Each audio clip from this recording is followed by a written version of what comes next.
You spoke earlier about the successes of the Modi government in its delivery in raising the stature of India. Now, don't you think that these successes, these achievements, should take the center stage of the campaigning by the BJP? Unfortunately, we have seen that there is a lot of there's a Hindu-Muslim narrative creeping into the campaigning in the BJP's campaign. Why isn't the party talking more about its achievements? No, I don't think that's a fair characterization. I think the party is talking about its achievements. As I said, I myself have been on the ground. You watch what Prime Minister or Rajnath ji or Amit Bhai, all of them say. I think a lot of it is about what we have done, the transformation we have brought about in the last 10 years.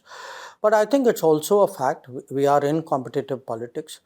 In this election, 3 issues have come up. One issue which has come up is religious-based reservation.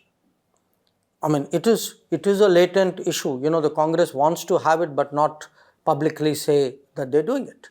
So, what they often do, the ally will say it, Lalu Prasad Yadav said it, Congress will do some of it in Karnataka, they have a record in Andhra, as you know, of at least attempting.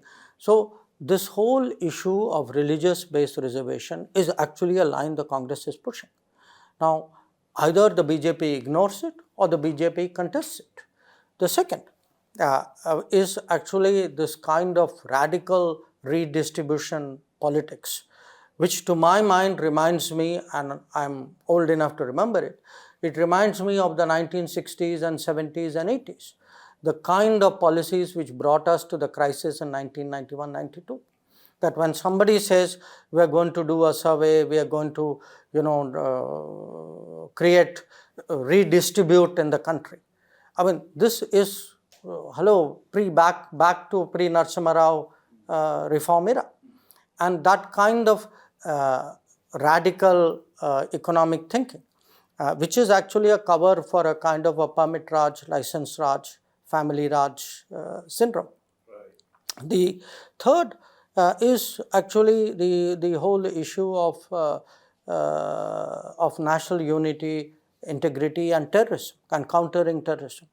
Today, after 2008, if we are seeing 2611, being questioned, if we are seeing, here we have, and this is again very clever. Sometimes Congress would do it, sometimes somebody else will do it, but Congress will not disown it.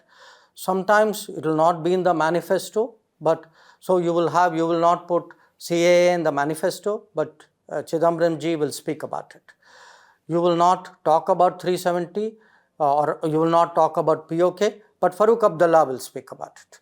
You will not do Muslim reservation, but Lalu Prasad will speak about it. So, don't think it's a coincidence. So, there is a kind of a role distribution here.